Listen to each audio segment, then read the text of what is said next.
Good morning, everyone. Thank you very much for attending this webinar on the role, unpacking the role of groundwater in water security. SACNAS, we appreciate that groundwater plays a crucial role in South Africa's water and food security. And given that, we've assembled a panel of experts that will help us to explore and to begin to understand the value and importance of the sustainable management of groundwater. And this is in context with the Sustainable Managed Development Goals, specifically SDG 6, which is water and sanitation. I would like to introduce Professor Matthias Stippenaar. He will be the moderator for this session. Professor is an associate professor in engineering and geology and hydrology at the University of Pretoria since 2007, following 6 years in consulting. His research focuses on the complex and altered geological settings in variable saturated moisture states in the Vados zone. That was recently expanded into specific applications affected by the anthropogenic change to the mechanical and hydraulic properties of the surface. He also has work on dolomite subsistence cemeteries and permeable pavements, established his present focus on investigating the impacts of natural and anthropogenic changes to complex and natural systems. He is involved in various projects and endeavors on socio-economic development and environment monitoring. He is the hydrologist on the Danida funded project titled Enhancing Safe Groundwater Use in South Africa in Polokwane, and he is a project leader on the socio-economic water project referred to as the Timbavati Water Programme. He is the chair of the South African National Chapter and the International Association of Hydrologists. Thank you very much, everyone. I will hand you over to the professor. Thank you for your time.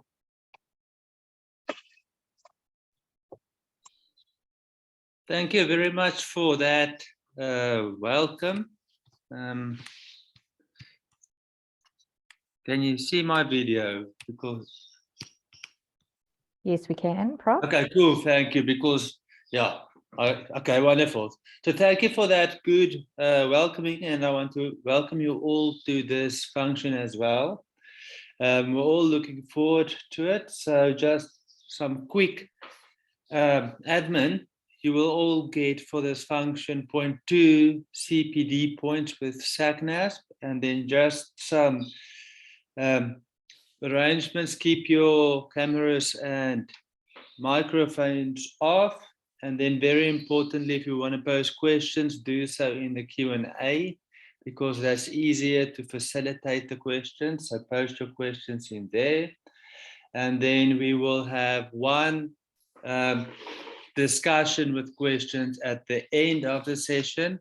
So so questions in the Q&A, and then we will discuss them there. Okay, so our first speaker is Mr. Farnes Fourie. He has 27 years experience in groundwater. He obtained his master's in the University of Free State and has been working for the past 25 years at the Department of Water and Sanitation. He addressed issues like groundwater management, strategy development, groundwater assessment and planning, and his current projects involve aquifer recharge enhancements and developing groundwater operating rules for groundwater schemes under the drought scenarios. Currently he serves at the Groundwater Division of South Africa's chairperson. So Farnes, thank you for being here, and we look forward to your talk.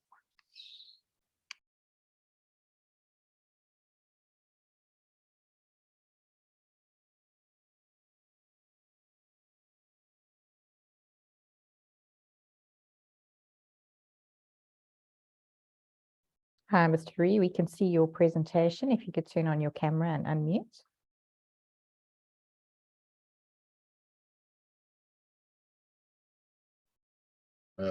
Yeah, you can hear me? Yes, perfect. Thank you. Thank you very much. So yeah, thank you very much for asking me to do a presentation. I will do it from the Department of Water and Sanitation. So thank you very, very much. So when I looked at the role of groundwater, we always think of the security. Where is the water coming from? And this is now, let me just get my next slide. It's up and running. So if we're talking about how much water are we actually talking about when we're talking about the food sector? So if we're looking at our graph, we can actually see that in a sense of 65% of all the groundwater that's been used in South Africa are being used by our food production sector. So that includes our irrigation, it includes the stock watering, and also our aquaculture.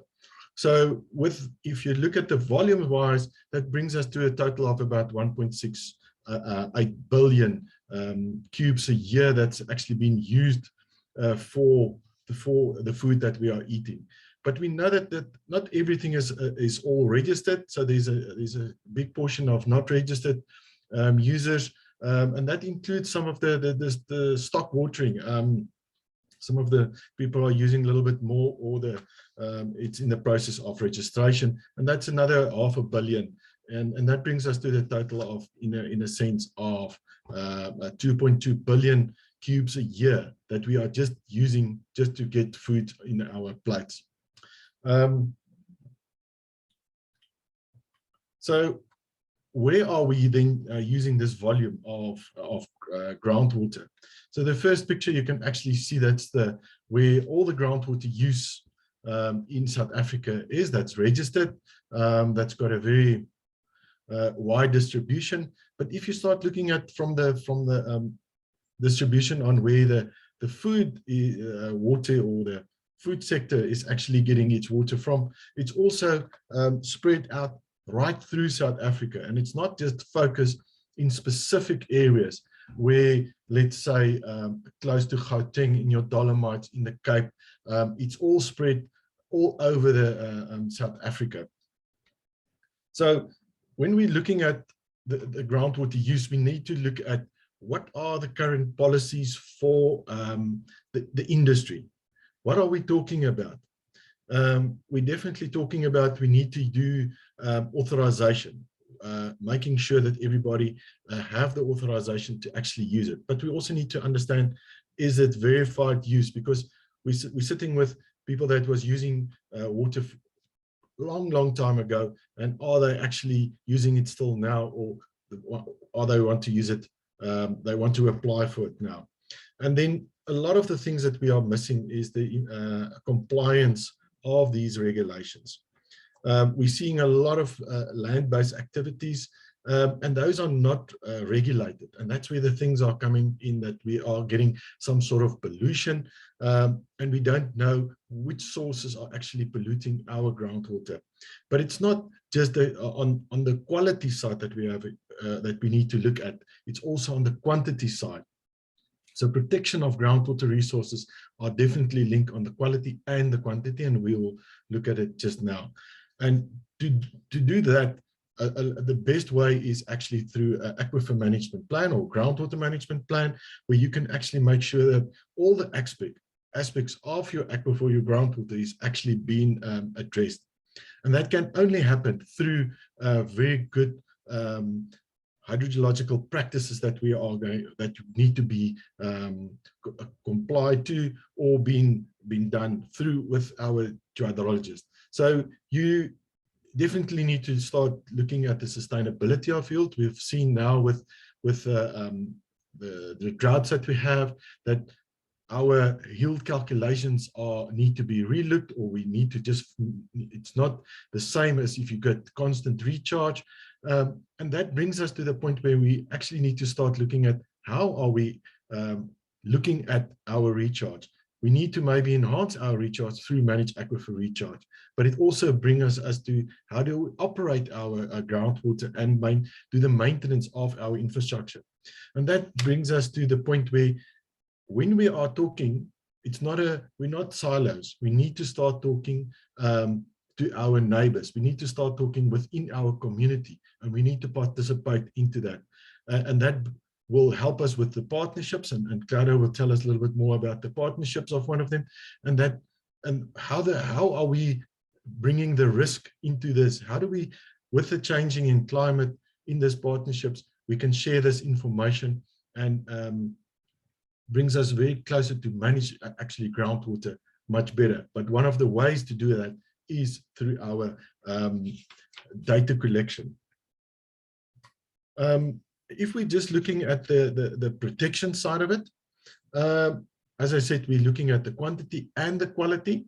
But if we start looking at how does the water get into the ground, what's the input into the system, where is it actually getting into the system, and then how, and what time periods are we talking about? Is it getting in quickly? Is it getting slowly? And then when you are starting to abstract this water, how much are we abstracting, and when are we abstracting? All these questions you can apply on your quantity side, but also on the quality side of it. If we're just looking at the quality, when we're talking about the input into the quality, we're talking about what is happening on the surface. How does that surface pollution, that land-based activities that we have talked about, how does that get into the ground? And then are we going to say it's a no-go area, we're not going to develop anything? Or are we going to allow low impact developments at certain areas? How do we protect our groundwater? Are we going to, we need to put them into certain zones that we can characterize and say, but hang on, in certain areas, we can actually allow certain activities, whether it is irrigation, whether it is a fuel station, because everything have an impact on the ground.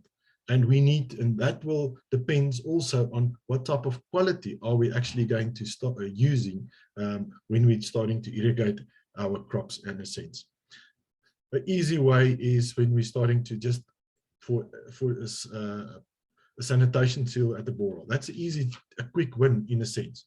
But also looking at the regulations that's currently in place, the bylaws that's coming up now at most of the municipalities, those things need to be implemented. It need to be making sure that everybody is complying to, and that's where the social pressure is actually starting to mount in South Africa. Our media is starting to pick up on certain specific issues, and the communities are also are putting more pressure on the regulators from the, let's say, government, and then also on the land producer. Our food production sector is on an international level, and that international regulations are also start playing a role. So when we're talking about, that's the infiltration, but that infiltration that can also move to our where we're going to have the abstraction, and that's where the plumes and the saline migration is coming in. So when we're starting to abstract this water, we can actually use this water for other use, non-potable water, if water uses that can help us to keep the water that's not polluted or have not been, we can't just use without cleaning. We can use those for other purposes, and that's where it becomes very important that we are looking at other ways that when we abstract water, that we can actually use it for the right purpose. In some cases that we are very close to saline water, whether we are close to the sea or whether we are close to, let's say, in a sense in the Kalahari where we've got poor quality water, those over abstraction can actually result into making that we are actually putting more pressure on our groundwater. But the value of water is also important. How much value are you putting into your water, or are your water for you? Are you going to protect it much more? Because of when you're doing the protection, your cost of abstraction can actually, or purification can actually come down. So those balances need to take place. And then with that, you can have a net positive impact on your groundwater when you're doing the abstraction. And then again, when we're talking about mitigation of how do you actually prevent certain plumes to mitigate or migrate. But when we're talking about that on the quantity side, the development, and that is where we definitely need in South Africa that our qualified, skilled professionals need to start stand up in a sense. We know that our universities have producing a number of students every year into the market, but we're not seeing that uptake within the areas that that have utilized groundwater, for example, our municipalities in a sense. But when we're talking about groundwater development, the first thing that we are normally talking about is the operations as well. How do we operate our groundwater? And that comes back to areas where there's huge irrigation and huge abstraction that's taking place. What is the operating rules for your groundwater? Is it then, are you talking about just the pump test that's been done, or are we looking actually at our aquifer operating rules? Because the aquifer, the borehole operating rules are linked to your aquifer operating rules, and your well field operating rules are then linked to your infrastructure. But that schedule that needs to be set up, need to be stick to, but that need to be changed on a regular basis in a sense, because our seasons are changing. We have sit in the Karoo area with an 8-year drought, and what you need, that when you're doing your operations, it need to change, and it's not, you can't just stick to the same operating rules. Where are you getting your water from? That is where your conjunctive use are coming in. And then finally, your maintenance of your infrastructure. When we're doing monitoring, we're normally just doing monitoring on our water resource, but our infrastructure also need to start doing we need to do monitoring on that to make sure that when we abstract water, that we know that the volume that we're abstracting, that there's no leaks, that we are conserving our groundwater, that we are actually pumping out. And that needs to, can be done into a schedule, and keeping to that, the same as what you're taking your car for service every now and again. But when we're talking about the abstraction, it's a balancing act. When we're talking about making money from food, you're taking it from a resource, but that needs to be, you need to be sustainable on that. So when you're abstracting water and you're making money, are you making money and it's negative impact on the resource, or is it sustainable? And that is where this whole concept of market comes in. Manage aquifer recharge for the market. And that's specifically developed in Europe to make sure that you can actually enhancing your groundwater with your recharge, so that have a positive impact on your agricultural sector.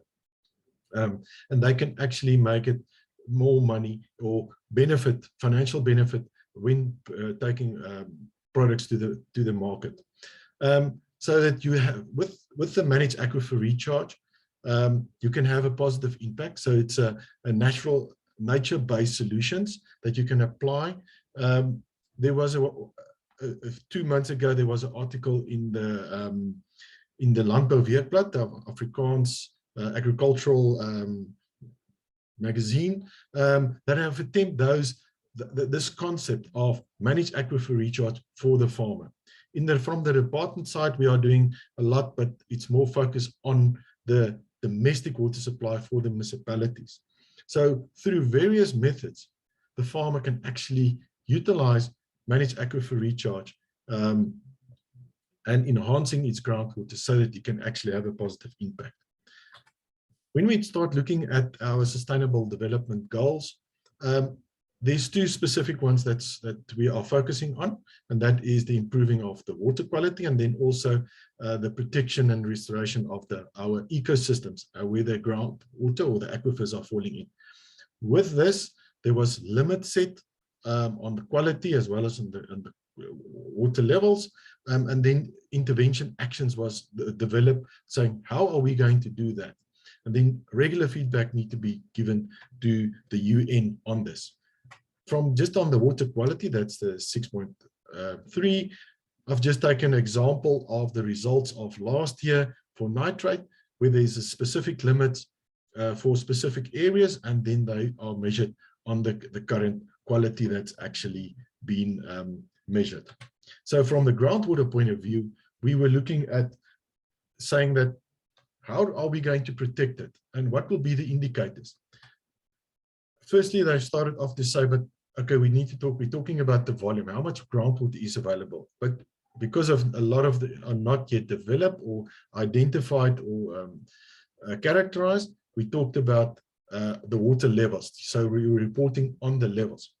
From the South African point of view, we said, but levels doesn't mean a lot to us. And it's very difficult to manage just the water level. So we've developed this groundwater level status, where we've taken the current water level and put it as a percentage of the deepest and the shallowest water level. And through that, you can actually then compare two borers that have very different ranges, and you can actually say what will be, how are they can actually compare, because everything is now linked to a range of 0 to 100.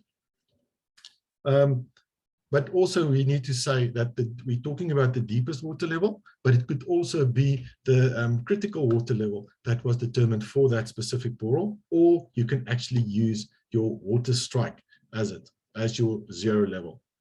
But with that said, you must also remember this is not it's a level, and it's not the storage that we are talking about. And the water strike and monitoring periods is actually influencing this methodology. So when we're rolling it up to an aquifer level, I've just taken an example of Beaufort West. They are working in a 10-year cycle of recharge with when they are getting a good rainfall or episodic rainfall events. And with this graph, you can actually see how much of the stations were very, very low during a certain period in the time. So here is a last 22 years record. And you can actually see that in your 1918s to 2018, you actually had a very, very dry period in that end. So if you put it into your percentiles, you can actually see that how big is this risk that you are going into. And with this, we can actually take it to a level where we can roll it up again into our hydrogeological regions, for our Vegte regions, as we call it. And we use our 15-year baseline up to 2015. And then each year we measure what's the difference between the baseline or the reference period. So we can see that definitely there was a move towards a drier period in the western or the eastern side to a much wetter period where we are sitting now in 2021. But finally, if we start talking about our strategic water source areas and we compare it with our distribution of groundwater use, we can actually see there's a very good fit or marginal good fit. But with this, you can also see that there's a few exceptions. If we're talking about the Northern Cape, KZN and Mpumalanga areas, where groundwater has been used all over, and it's not part of the strategic water source areas. But it doesn't mean that, it's not important. It just means that with the groundwater, it's a local source and it's been used all over. So within the conclusion, we are using 2/3 of our water to get food on our plate. The implementation of our policies is really critical. Otherwise, we can't protect, and we can't protect our groundwater, and it won't be sustainable. We definitely need to, when we're doing groundwater development, we need to look at our maintenance of our systems as well as the operation. And this market approach will have a benefit for our food production. And we can use this, the SDG 6 as a management tool. Thanks a lot.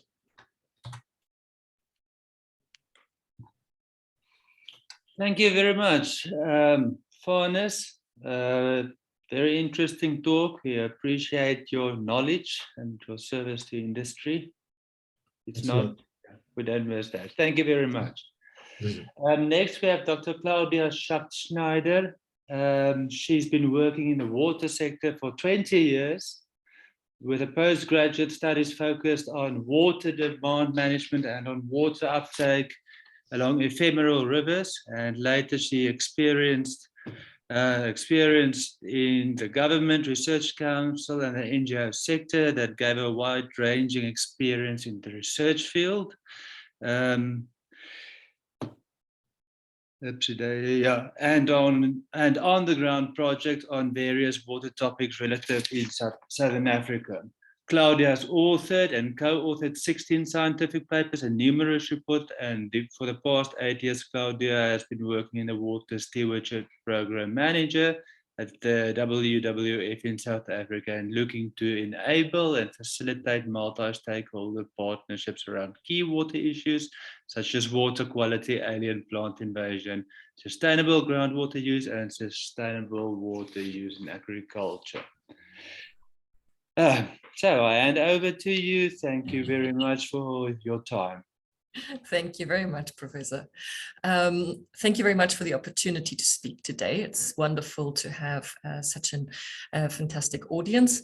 And yeah, today I want to speak about a Table Mountain water source partnership that is happening around Cape Town area.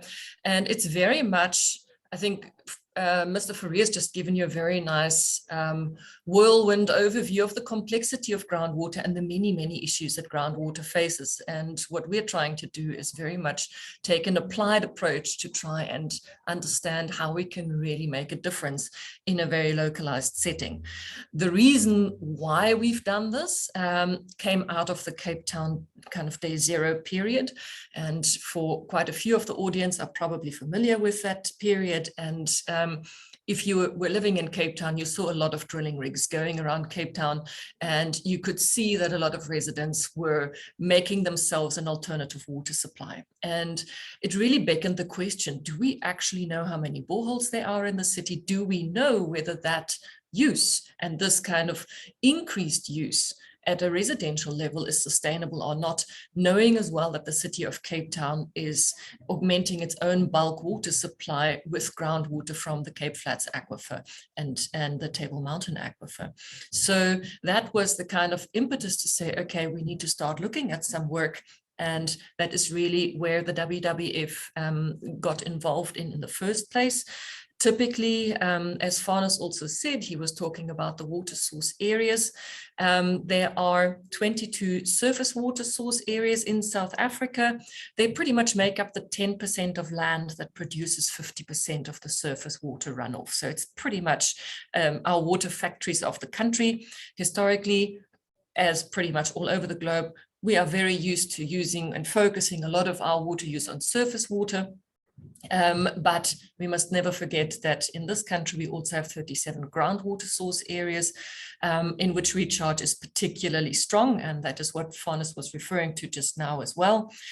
These areas are not always protected, but it makes sense to protect them if they provide us with all that water. But they are very often working landscapes. And in particular, in the Table Mountain water source area, pretty much the westernmost and the smallest one of them, there is an overlay between a surface water source area and a groundwater source area. And they both lie smack bang over Cape Town, or under Cape Town for that matter. And this is a very unusual setup of these water source areas in an urban landscape as well. And Cape Town has got at least 14 rivers running through it, a lot of seasonal wetlands across the city, and the city has applied for a Ramsar wetland to become a Ramsar wetland city in 2020, and that application is still pending. So that kind of surface water, seasonal surface water, and then groundwater interaction is something that is very obvious in the city of Cape Town. And if one wants to look at the health of the river systems and the wetlands, looking at the aquifer just underneath is equally important. And that is why our focus in this water source area for us as WWF was groundwater. And we got a kind of first kickstart with a pilot project that was funded by AB InBev, or the South African breweries, and the international arm of that. And it was really around trying to understand residential water use versus what the city is doing, and the city is monitoring things very well, but in residential areas it is not their mandate and it doesn't get monitored in terms of what residents do. So that was a startup to try and understand what is going on from 2018 to 2020, with some other support from Sanlam and the Nedbank Green Trust. But then from 2020 until this year, we got a very opportune project from the Embassy of Denmark to start looking at many different gaps that groundwater has. And I think the theme for World Water Day this year is very apt. It is groundwater making the invisible visible, and that is literally what is necessary. In the water cycle, groundwater is pretty much the neglected cousin. And it really needs to be looked at in many different facets if it is going to get the same kind of attention, governance, and monitoring intensity as surface water resources do at the moment. And so our project was pretty much looking at various aspects where groundwater needed to have a bit of a boost. And on that circular diagram on my slide, you can see there were attempts at raising groundwater awareness among residents of Cape Town. There was increased monitoring, especially in business and residential areas. And there was also a dashboard development, because as much as monitoring increase is needed, that information also needs to be made available to the public. And typically groundwater information is something that speaks to the geohydrologist kind of lingo, but it doesn't render itself very neatly to the average resident, because it is highly scientific terminology. So making that palatable and understandable to the average resident was a key aim. Then there was also a need for some data integration for the city of Cape Town, because they had a strong focus on surface water instead of groundwater, and that kind of information of how they look at data was needed. There was it was necessary to do a policy analysis, and then a partnership building. And the partnership is really the kind of crux and end point, and the point going further, which I will talk about in a bit and explain it a bit more. But the aim of this project was really to set up a partnership, and whereas WWF was in the driver's seat to get this partnership going, we now have a partnership going, and WWF is now in a different position in terms of looking at the secretariat and no longer being in the driver's seat per se. So to give you a background on the awareness raising, we had two different projects running over 2 years. Particularly, we started looking at groundwater and faith, and that was really trying to bring across that idea of stewardship, because stewardship is looking after something that you don't necessarily own. Water resources are owned by the state. They're not privately owned. So that concept of you looking after something that's not yours in a religious perspective, as well as a water governance perspective, fits quite well. And it is also a very neutral ground to talk about values, and water as value other than an economic value was what we wanted to look at.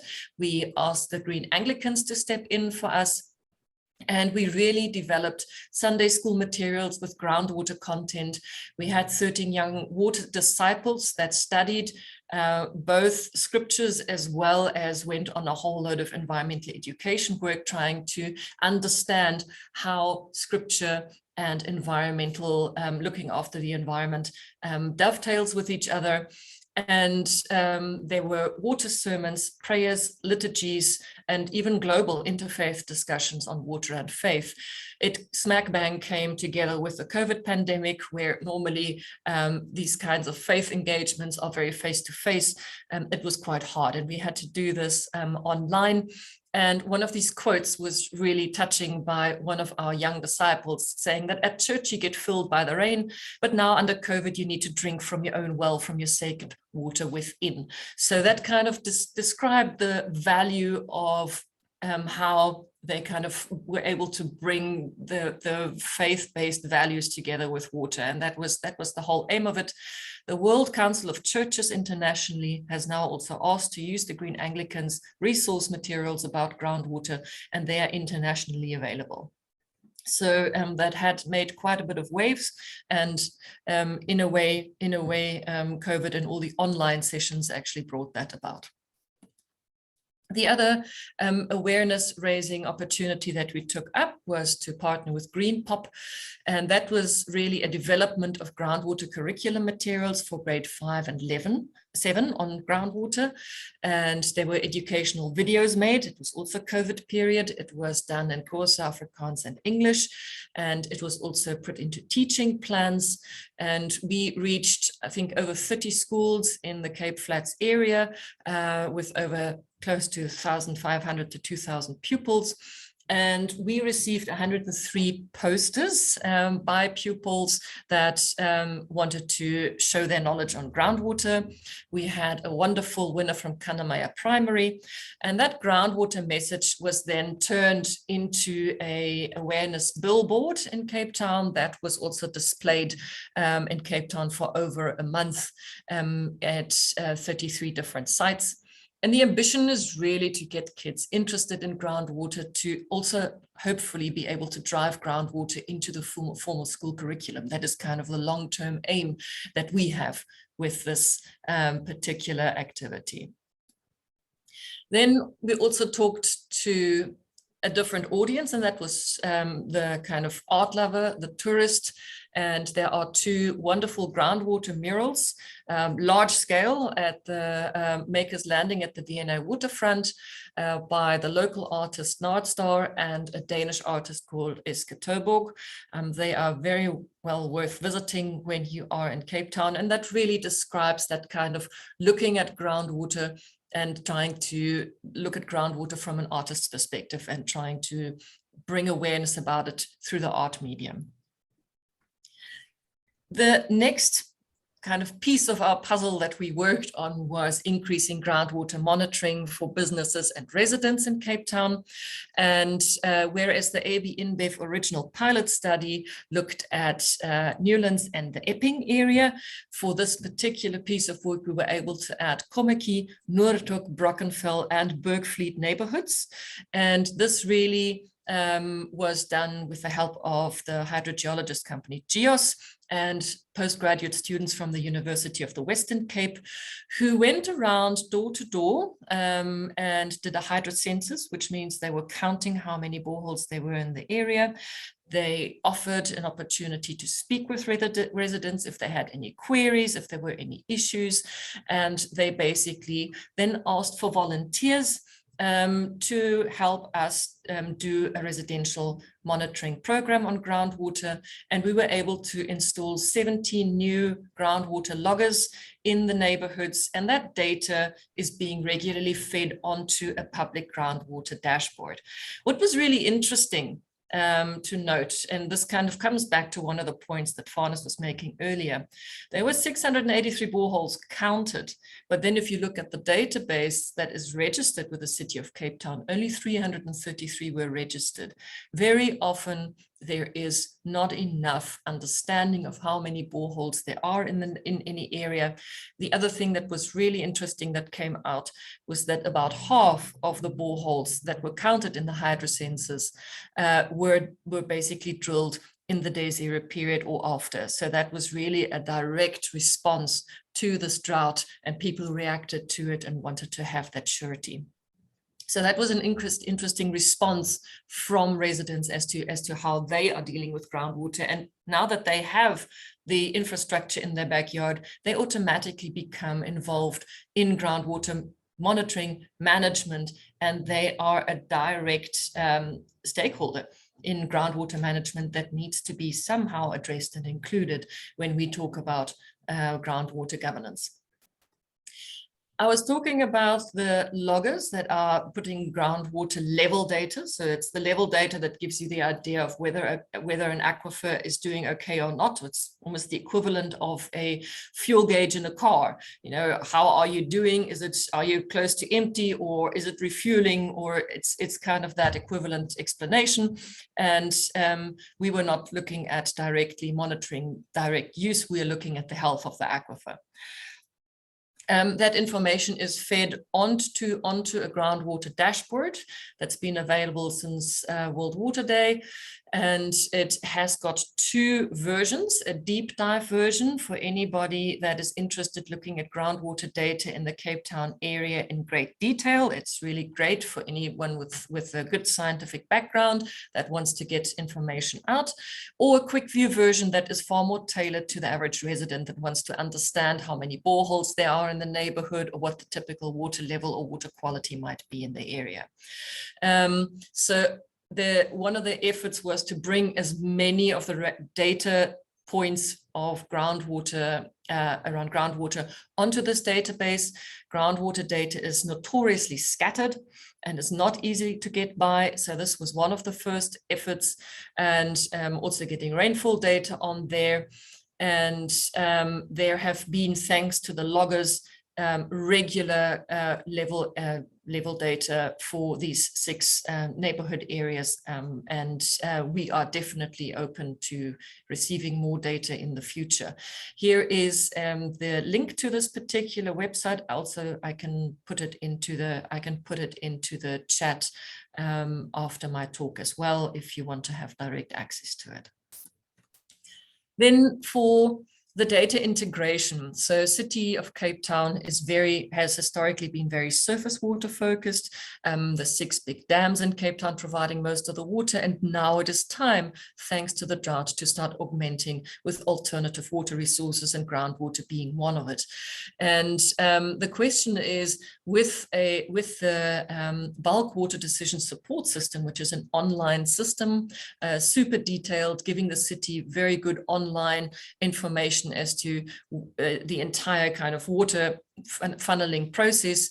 The question was, how does one bring the groundwater into this decision support system now? So we were able to support, with the help of DHI, whose software it is that the city is using, to update the software in such a way that groundwater data can now be fed into the system.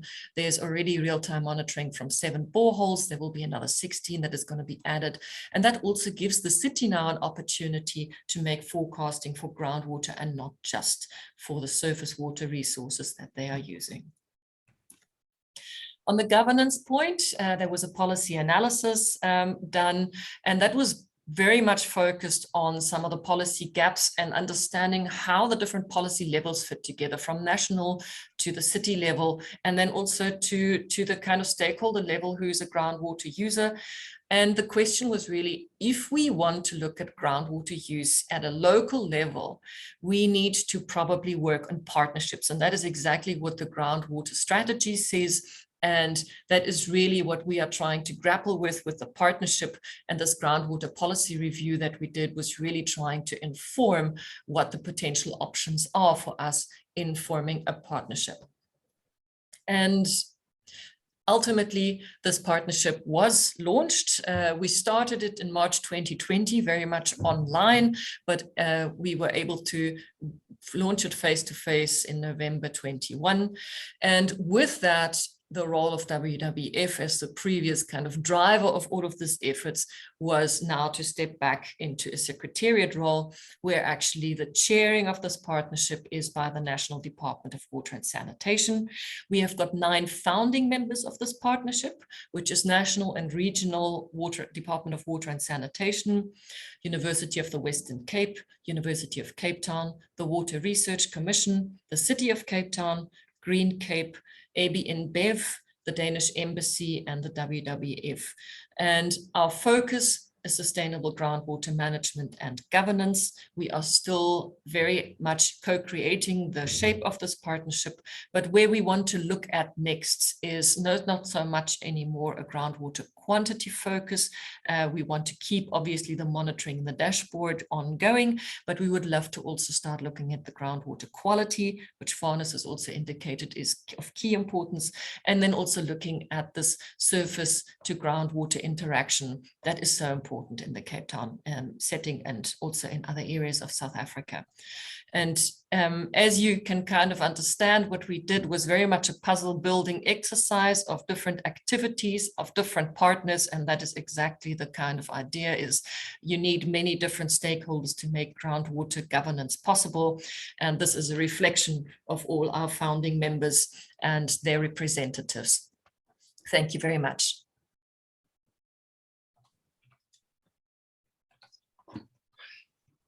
Thank you very much for a wonderful talk, Dr. Schacht-Schneider. We'll keep the questions once again afterwards. Very interesting talk, so thank you for that. Our next speaker is Dr. Shafiq Adams from the Water, is the Executive Manager for the Water Resources and Ecosystems Key Strategic Area at the Water Research Commission. He's also still function as research manager of research projects related to groundwater, data tools, and water resource protection. He holds a PhD and MSc cum laude nogals from the University of the Western Cape, where he lectured prior to the appointment to the WRC. He's the past chair of the Groundwater Division of the Geological Society of South Africa and past co-chair of the International Water Association's Groundwater Restoration and Management Specialist Group. He's a natural scientist with SACNASP and a fellow of the Geological Society of South Africa, a senior fellow of the Water Institute of Southern Africa, and he holds various positions on various strategic committees, task teams, and advisory panels such as the Global Groundwater Project. He served on the councils of WISA and the GTSA. Some of his personal research interests are in groundwater assessments, climate change impact on groundwater, chemical characterization of groundwater, capacity development, data and information tools, and water resource management. And his position is still human capacity development through his activities in research, professional bodies, and individual mentorships. Thank you, Dr. Adams. I'll give over to you. Thank you for your time.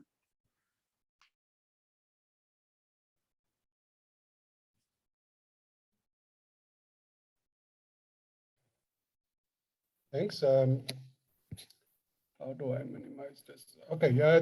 Thanks for the opportunity and happy National Science Week. I'm going to talk to you about groundwater and water security and where are we marching towards. So I'm going to focus a bit more on a different aspect, and I think it is a blind spot that we have in the water sector and in general. And I think it's not moving. Okay, so in terms of the SDGs, we know we look at 6, but I also want to focus on things like quality education, responsible consumption and production, and strong institutions and partnerships as well. And then just to bring these things into focus, into what I perceive or what I see is a problem. It's whether it's emerging or it's always been there, and it's something that we need to pay attention to. So, for example, we know that we are under stress in terms of our water resources, and this is largely due to issues related to climate change, whether it is less water or too much water, population growth, competition for water resources, but also the issue of urban growth. And I think a lot of these things is not often when I hear people speak, it's almost like it is something that we're preparing for, that is something that we must adapt to. But in fact, we have been adapting to this already, as far as I can see, for the last 50 years, and we are in the thick of it already. So how do we achieve water security and all the other securities, if you like? And then often people say, what's the role of groundwater? But my view is always it's groundwater plus what the other options are. It's based on how do we make good decisions? How do we manage demand? And one of the key issues is around behavior, and how do we behave once we have the water? How do we manage the water? How do we plan for the water? So it has a kind of a cross sector from decision makers, planners, and then users as well. So ultimately, this is the model that I've been selling for some time now, is that we need to diversify. We need to improve our water mix at a variety of scales.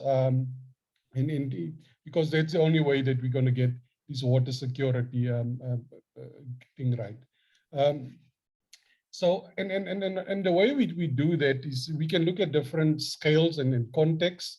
We can look at whether we can use a bulk approach, or we can use a standalone approach. And what you will see that in often cases for groundwater, we can use it as in the bulk manner for cities, districts, village connected, and households that are connected. But it can also be standalone schemes. And as Claudia has said, for example, City of Cape Town, there's a lot of people with garden boreholes, etc. And again, one can then look at different ways of achieving water security going into the future. And there's a lot of parallels to what we see in the energy as well, is that from depending on one source, coal, to where we are now to diversify using renewable energy. But again, going further is to kind of look at the scale of which we can supply to individual households, communities, industry, etc. And again, they kind of set the pace of where we maybe need to think of as well. But what's worrying is we're currently doing a study that's managed by Yazid, and the project leader is Yolandi Kotsi at Free State. And then they surveyed municipalities, and whether it's metros or local, and I just lifted some of these things out. So an average of 83% of these municipalities across the country, I'm not sure whether they receive water solely from surface water or groundwater, or from mixing surface water and groundwater resources, which that is a very worrying statistics, which points to our understanding of our systems, which points to the data and information that we have in our systems, etc. And it's certainly worrying. And as I mentioned, for example, we know that the climate has changed, and you can, on the right-hand side, you can see how we move from a kind of a bluish, purplish to a predominantly brownish, and then the brown now crosses different seasons, and these are the different seasons, or the consecutive seasons, that's creating problem in our systems, because we often do not have enough storage to keep water for longer periods, etc.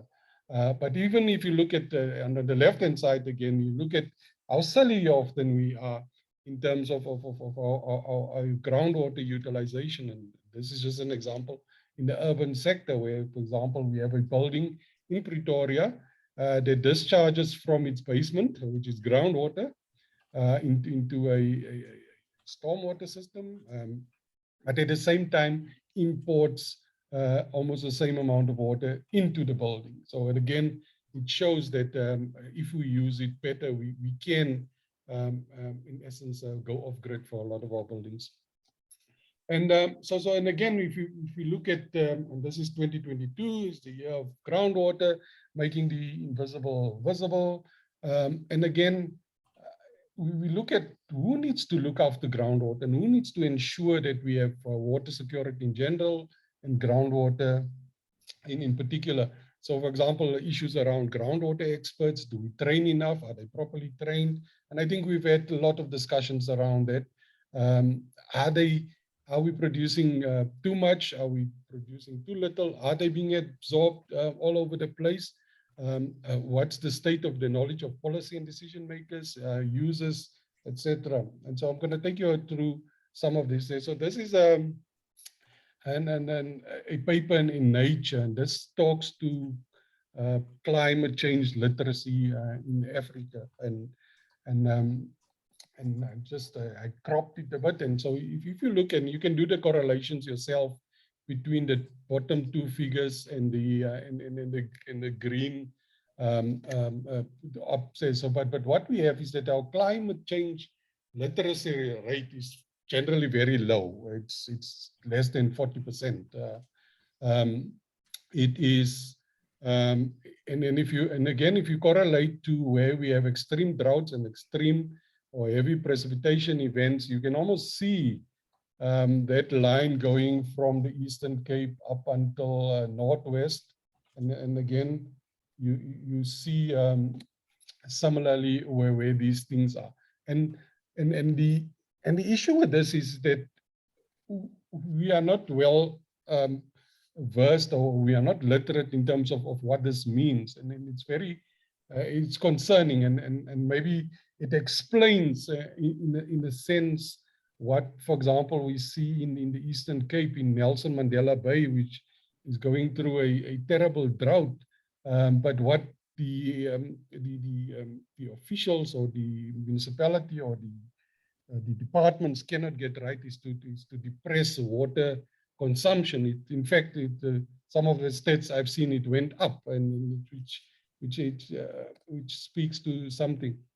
And this is also a map from Farners. So this shows again where we use groundwater, where we use a combination of these, and where we use surface water. So it seems like the department knows what resources used where, and these are a lot of municipalities. But maybe in the chat, if you can jot down a professional or a trained hydrogeologist that's employed by a municipality, I would appreciate it.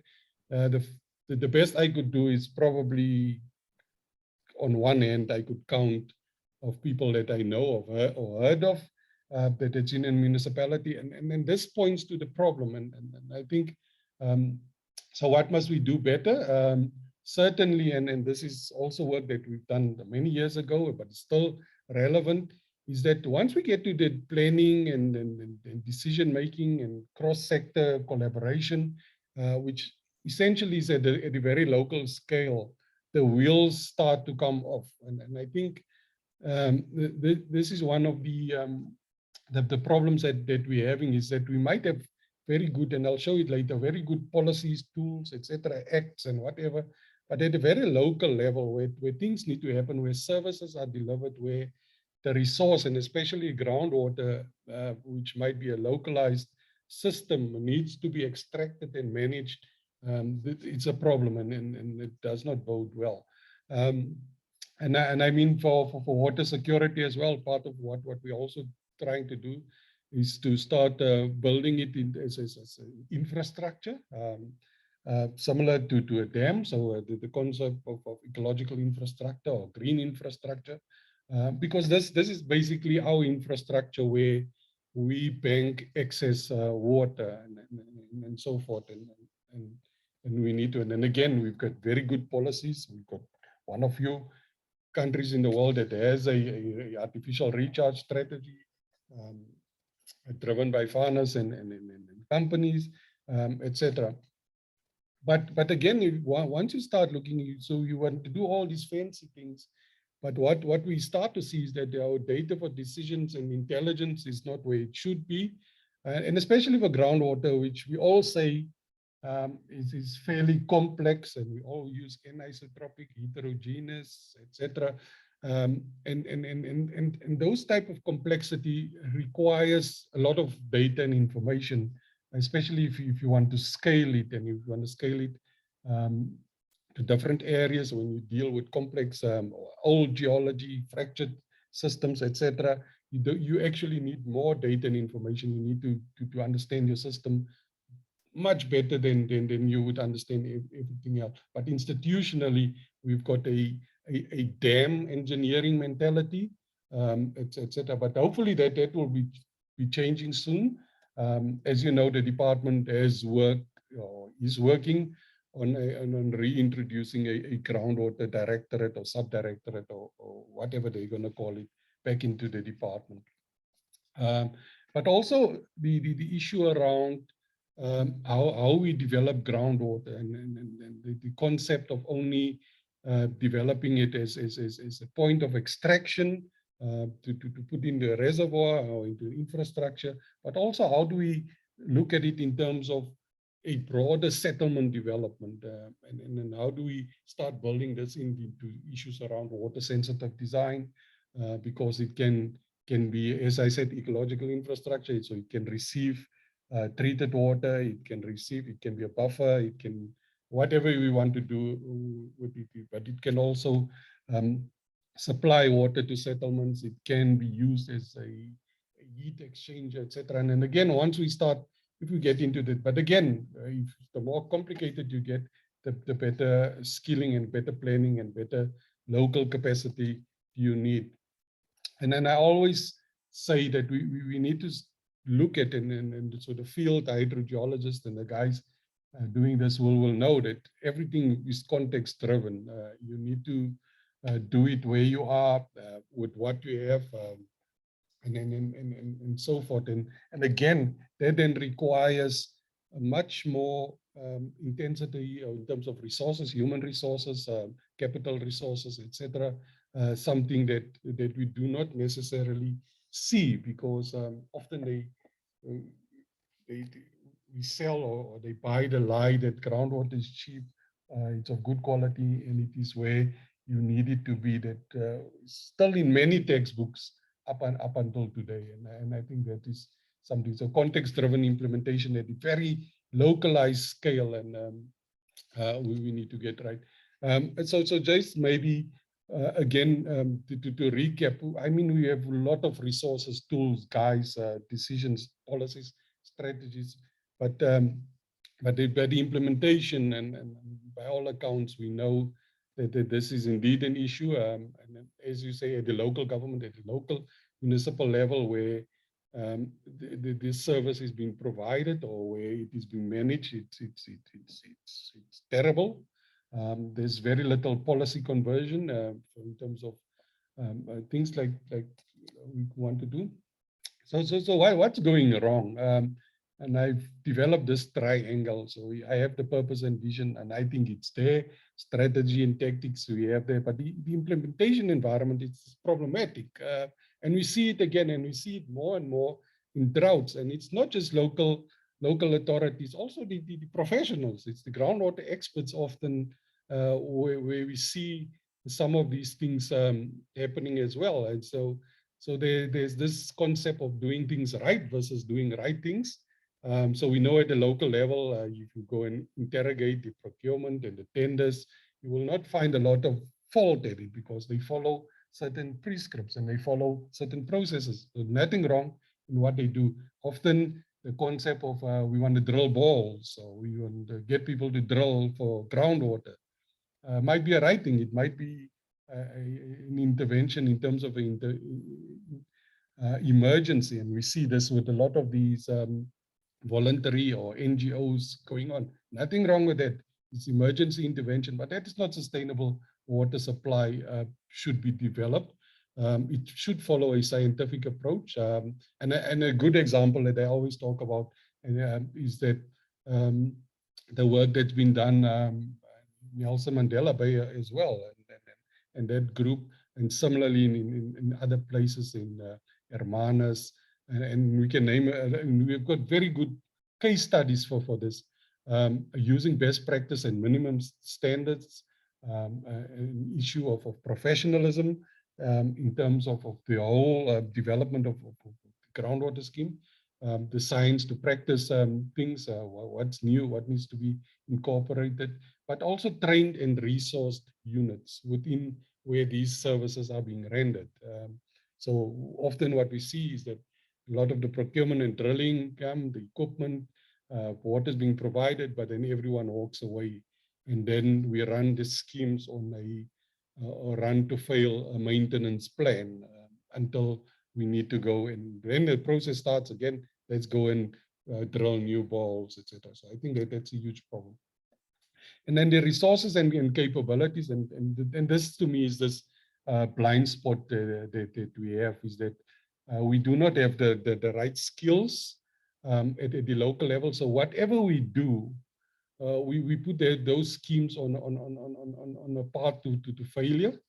So they're marching towards this failure because there's no one really there to look after it. There's no even what do we call this, a term contract for outside help.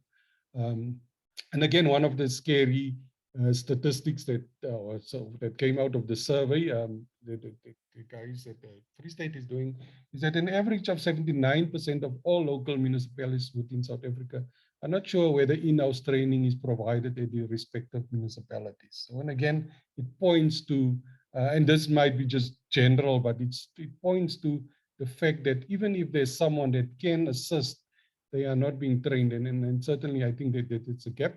And so we've been looking at this for a few years now. So we started this project, and I think Udai mentioned it in one of the Q&As. That's the implementation and accreditation of the training manual for groundwater resource management and groundwater governance for municipalities in South Africa. It's our little contribution, but it's not all. We still need to get people into those spaces. We still need to get those municipalities to rely on PSPs or whatever they need to do to make sure that they have well functioning. But it can only happen when they have an understanding of what the issues are. And often people say there's no political support. I often beg to differ. Because I often are in these meetings where the DG and the minister gives the marching orders for us to do this, right, and etc. But of course, as you would have noticed by now, it's not only a DWS problem, it's a local authority problem, which sits in a different department, which might be COGTA. And again, one need to look then how do we build these partnerships, not just with DWS and not with all others, but also the very local municipalities, in particular COGTA and so forth. So I think one need to get that right, because my assessment of the problem is that the bulk of the issues will be at the where it needs to be implemented and where it needs to be managed, which is at the local authority level, which sits in a different department. But again, how do we get better user interaction? How do we get citizens involved? How do we things? And you would know that we have a fairly active citizen science program at the Water Research Commission. We've been doing with other partners around citizen sciences and developing new tools and better understanding of the issues involved. And again, how do we complement that? So there's some very good examples. For example, it's in the surface water domain where they use participatory approaches, participatory modeling. So you have professional numerical model with local people that help build the conceptual understanding and help explain deficiencies in the models, etc., which is excellent. And it actually shows that it improves model reliability and performance and so forth. And this is work done, for example, by Jackie Golden at UWC. And how do we use citizen sciences to, for example, improve water literacy, and not just like environmental awareness, but actually once people, what we've seen, once people start engaging with the environment, once they start taking measurements and then being part of the scientific process, the literacy and the understanding of what they need to do and how they need to do it, and what their stewardship role in water security is. It's just amazing. And I think we will start to do more of these things. And as I close, and I didn't want to put my thoughts there, and I want you to think about this, maybe over tonight or a few days. What's the cost of inaction at all levels? I'm not just saying all the problems are at local authority level, but what's the cost of inaction at all levels? And what are these partnerships that we need to forge across disciplines, across skill levels, etc. And the issue of it's not my problem.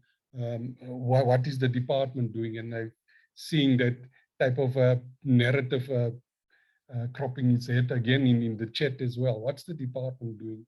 But the question is what's all of our roles, and what are we doing in these things? And again, another one, what should be the indicators of success? And of course, water security, but that's a long-term goal. That is not something. And again, water security at which level? And how do we get it? And so again, one need to look at how do we get to this point. So with that, Matthijs, I'm gonna end and hand over back to you. Thanks, Matthijs. Thank you very much, Dr. Adams, for a wonderful talk. A few questions have been answered, but the first one I'm going to direct to Mr. Fourie, because it's two relevant questions from the same person, Ross Sefton. So the one question is, what is DWS doing to upskill the government with regard to hydrogeology, especially at the local government level? And the other question that links to that, in my opinion, is, does DWS or any other institution have any mentorship program, as I see the loss of critical skills in groundwater combined with the introduction of people with limited skills at lower levels? So one way would be to assist, would be to use the other highly experienced hydrogeologists to support, mentor, and train people at municipal levels. Are you happy with that question, Travis? It's fine. Yes, the department is definitely involved in training of local authorities, but currently the focus is on the councillors. So every 4 years there's councillor training. There's booklet that was developed that that's been sent out to them. And then there's also the pump operator training that is also happening. But as I've mentioned, it needs to be intensified. It's happening ad hoc, so definitely it needs to be more a specific program that need to be rolled out on almost on a monthly basis. As the operators are changing, the councillors are training, that making the decisions and so forth. But the focus is more on the rural setup, but not on the normal urban side of it. So yes, there could be definitely improvement, but there's something happening. Thank you very much. I also have two questions for Dr. Schneider. I'm trying with the German. So I'm going to also read you both directly. So the one is, what is the hold up wetland applications, or is it just politics? Water security is a very serious matter and red tape should be eliminated. And I think the second isn't very much the same, feeling. Out of all the technological development that humans have developed over thousands of years, why have we failed to manufacture water economically and safely? Okay, so obviously there's an opinion that you can place in there. Okay, I will start with the Ramsar process. So this is a process that is been running between Ramsar and the city of Cape Town. I only know about the application process. I honestly cannot tell you how long Ramsar takes to make such decisions, or whether there is holdups. I honestly cannot answer that. The only thing I know is that this application has taken place, and I have not yet heard from any two sides that there is an answer to it yet. So I'm afraid I cannot give you a satisfactory answer. The other one about economic, just read that again, please. Okay, so the second one is, that's why I say this one, I think there's an opinion in there, because and it's not necessarily in agreement with that. Out of all the technological developments that humans have developed over thousands of years, why have we failed to manufacture water economically and safely? And personally, I think we have. I think yeah. I think we have almost done it far too economically, to the point where water does not actually have the current appropriate economic value that it should hold. And with all the economic, I mean, what we should actually also look at is not just our technological development, but actually our focus on potential conservation of areas that naturally produce water in the first place, like our water source areas. The best thing you can do is leave them as untouched as possible, because then they are going to act in the natural cycle of sponges and holding water and releasing water in a natural way. And that in itself is probably going to be the best bet we're going to get. And tampering with that system is going to give us problems like erosion or flash floods or things like that, that we don't necessarily, then we need the next technological advancement to deal with that. So I think what we should look at is actually ecological solutions, and trying to look back to nature-based solutions, basically, to make sure that our ecological infrastructure, i.e. the green stuff, is in its best format. And the other thing that we need to look at is actually looking at realistic pricing, because if we have realistic pricing, we can actually also then fund some of the infrastructure developments that are necessary if we are to keep on having our taps open. And Shafiq, I think you can probably feed into that a bit more. Do you want to feed into that, Shafiq? I actually like your response, Claudia. Yeah, no, I think she covered it. Okay, Shafiq, what's being done with the issues of data harmonization? I think yearly we have lost groundwater projects from DWS, WRC, and respective NGOs, but quietly, they did now just, there we go. But quite often they each have their own database that does not correlate with the department, and when these projects end, we lost a lot of valuable data and information from Resego Mokomela. Yeah, so that it is an interesting one, because we must also remember that we do not have a kind of a national repository. We have mandated databases almost. So the department has a particular database that accepts a particular quality and checks and balances, etc.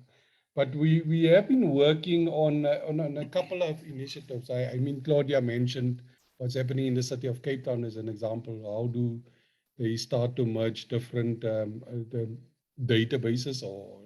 And we've been funding some of the tools that will assist that. The WRC equally guilty for that for many years, because we thought that the data is going somewhere, and to that end, we have a big project going on. It's called the Water Research Observatory, and so what we are developing is we're starting to feed the Water Research Observatory with all the project data. At some point we will go and mine all our reports. So we've busy developing tools to do that. So if you want to go and have a look at it, it's publicly accessible. But remember, it's a work in progress. It's called Water Research Observatory, one word.org. And you can then have a look at for what we're putting in there. So it will have a variety of base information. So we're not competing with the department. The idea is that at some point it will be in a state where the department can say, okay, but we need this. Can we come and mine the observatory to fill certain gaps, and certainly any other system. And in 2022, we deal with issues of machine learning and AI and all these type of things. So we have been playing around with some of these tools that you can have disparate databases, but they have these crawlers that can go and mine. And we actually have some really cool tools and databases that use that technology already. So you don't need to have everything in one database. You can have it in different databases, but the issue around standardization and quality control and quality assurance is the next big hurdle that we will overcome. I hope that answers. Thanks. I want to link to you your second question as well, because everyone got a second, and that's from Roger Parsons. As a sector, we continue to bemoan the fact groundwater is not given the recognition it deserves. As a sector, maybe we need to answer the question, what can we do better? No, I think it's as a sector, we need to do a lot of things better. The first of it is the concept that we need to make ourselves available, because you know my philosophy is that to unlock these municipalities, we need to go and show them what they should be doing and what they should be doing better. But and it's a difficult one, and we've had some of these engagements. We will have the training products that will be accredited, so people can actually start getting into that spaces, and municipalities can probably then appoint someone, and then you know, through Water and through other, we've been developing some of these courses, so you can actually appoint a catchment officer, or at the moment the process controller is the most famous one, and then get into those spaces. But equally, one of the, and then just maybe to focus on the training, the issue of not having vocational training available for groundwater is a huge problem, because we all train them at universities, but then we say go and manage well fields. It's not going to happen. So we need to get into that space, back into that space, open that discussion again.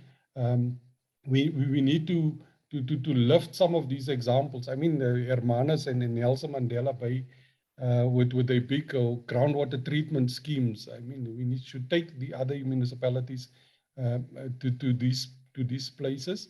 But almost the issue around the engagement, and this is part of the engagement that you know I've been talking now probably for 3 years, is that the Auditor General, especially for public institutions, need to get involved in auditing these groundwater developments. Millions of rands worth of balls are often not accounted for. It's not on a database. There's no drilling logs. And again, who are the people that develop these things that's not providing this type of data? The previous comment, who's sitting with the databases? Are we sharing this data freely as a groundwater community? I don't think we are there. I think that's a huge problem for all of us. And I think, but this is just at the top of my head, but there's probably a lot of things that we need to start fixing. Thanks, Matthijs. Okay, thank you, Shafiq, Claudia, and Furnace. I have to really, on behalf of everyone, say it was 3 magnificent talks. I think it all built to the purpose of what happened here. Thank you for your time, your opinions, your good handling of the discussions. So thank you for everything. I'm going to now hand over to Mrs. Sarah van Aert to close the events of today. Yeah, so thank you also to the wonderful 386 participants that showed up. It means a lot to us if you support things like this, because that, yeah, let us know that you actually, yeah, work with us. I realized just now Mrs. van Aert isn't here, so Toby Mzobe will handle the closing.